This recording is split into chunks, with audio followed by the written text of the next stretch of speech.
The Legend of Zelda Breath of the Wild is a hugely satisfying game with terrific mechanics, but what really makes the game something special is the amount of craft and care that went into the small details. Here are 28 of the best.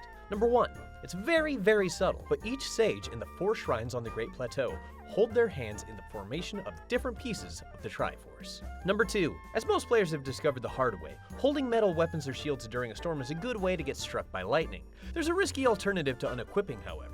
If your weapon is about to light up, you can toss it into a group of enemies just before the bolt hits. Number 3. If you happen across a lifeless guardian on your travels, you can usually pick up an extra ancient screw or 2. But should that guardian corpse be sitting on top of some water, you might be able to use an ice block ruin to tip it over, revealing some bonus screws underneath. Oh, and if there's no water around, you could try getting creative with nearby metal objects. Number 4. Merchants will give you a better deal in bad weather than in good weather. Supply and demand. Number 5. Breath of the Wild flat out encourages you to run around Hyrule half naked. Just look at Link's shirtless idol animation.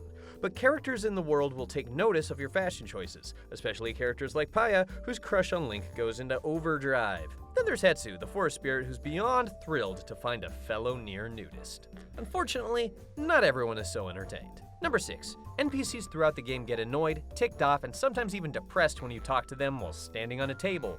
Number 7. Guardian amiibos summon big metal goodie-filled crates that materialize out of thin air, but if you're feeling creative enough, you can use them for murder. Number 8. The Barbarian armor is one of the most sought-after sets in the game because of its awesome attack boost. Even better, if you go to the dye shop in Hateno Village, color selections paint different patterns. All in all, you could customize your headgear with one of 15 different designs. But I mean, come on, it's gotta be the black and white one, right?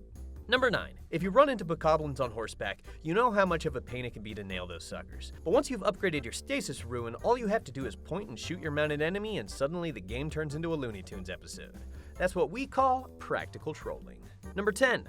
Eventide is one of the coolest challenges in the game, stripping away all of your gear and forcing you to make do with what you could scavenge on the island. But if you don't feel like parting with your gear, you can leave your stuff on a raft just off the island and go back and grab it after the challenge starts. Just be aware that the game will vanish your contraband gear at the end of the challenge, so maybe don't bring your best stuff. Number 11. Brigo, a kind man who hangs out on Proxim Bridge, will call out and plead to you not to waste your life if you jump up on the edge of a bridge. Once you heed his call and step back from the ledge, Brigo continues to engage with the player. If Brigo's whole deal seems familiar, it's possible that he was fashioned after a guy named Kevin Briggs, who famously prevented hundreds of bridge jumping suicides. Number 12. Without proper stealth gear or a high vantage point, it can be tough to clamber onto a Hinox to snag its swords. But if you walk onto its open hand, all you have to do is wait until it scratches itself, and you've got a free ride up to Tummy Mountain. Number 13. In addition to registering horses, the stables allow Link to rest, cook, and destroy private property for personal gain. Though the layout is more or less the same wherever you go, the interior walls hold a secret recipe unique to each stable. Number 14. We can all agree that rusty weapons suck, but if you throw your rusty weapon at an Octorok in Death Mountain, you just might find a weapon with a rust suck clean off spat back at you in return. Number 15. No weather-appropriate clothing handy? Equipping a flaming weapon will raise Link's overall temperature, while holding an ice weapon in a hot climate will cool Link off. Number 16. Bone weapons are kinda useless since they break so fast, but Lizalfo's arms have a bonus utility. You could throw them and they come right back like a boomerang. Number 17. You could pick up stone pebblets. If you haven't tried this already, maybe hold off. The little guys don't like it too much. Number 18. The only foe greater than Calamity Ganon is the rain, since it makes every climbing surface extra slippery. But there are some nice little effects that you may not have noticed. When a storm clicks up, rainwater will pool naturally, and that will later evaporate when the sun comes out. And NPCs run for cover when it starts to rain.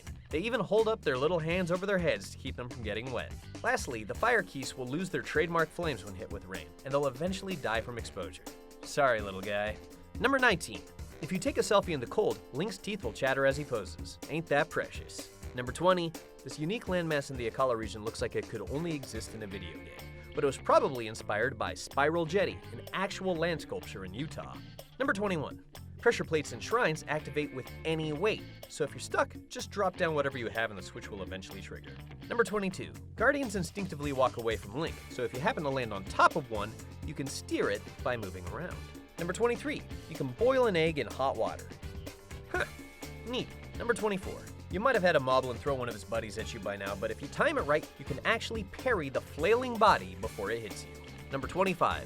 It's not hard to tell where an invisible Wizrobe is going because you can see their footsteps, but look closely and you can also see they cast a prancing shadow.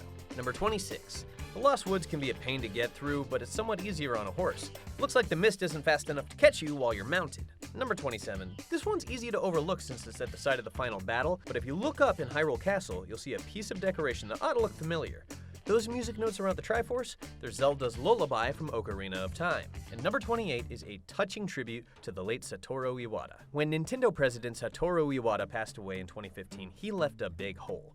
Iwata is more than deserving of being immortalized in the stellar game, and that's exactly what Breath of the Wild has done. As found by YouTuber Shaunicus, a friendly NPC named Botrick can be spotted strolling around the outskirts stable. Botrick mentions the Lord of the Mountain, a mythical being that is said to live on Satori Mountain. As we saw with Briggo, the bridge hero, and Kevin Briggs, Nintendo seems fond of swapping out one or two letters to keep references clear, but also legally distinct. If you pursue this pleasant peak, you're greeted with a serene, picturesque pond next to a cherry tree. There isn't any other place like this in the whole game. This alone would be a fine tribute, but we're not done yet. Remember how not Iwata mentioned the Lord of the Mountain? Well, if you creep up to the pond at night, there's a chance that the mystical creature will be there, glowing in ethereal light. And yes, you can ride it. Your first guess is probably along the lines of, is that thing supposed to be Iwata's spirit? And that's not actually so far off. If you snap a picture of the Lord itself, you can read the corresponding entry in the Hyrule Compendium. Legend says this holy creature is a reincarnation of a sage that died in the land it now protects. It's sometimes known by its other name, Satori. If you can hold back the tears just a little longer, the first sentence of the description is especially significant. In a recent New Yorker interview, Breath of the Wild director Hidemaru Fujibayashi mentioned that the Zelda team had the sense that Iwata was watching over their work. That's exactly what the Lord of the Mountain does for the animals of the forest. Such care and detail has been put into this Hyrule that it feels though each part of the world has a special meaning.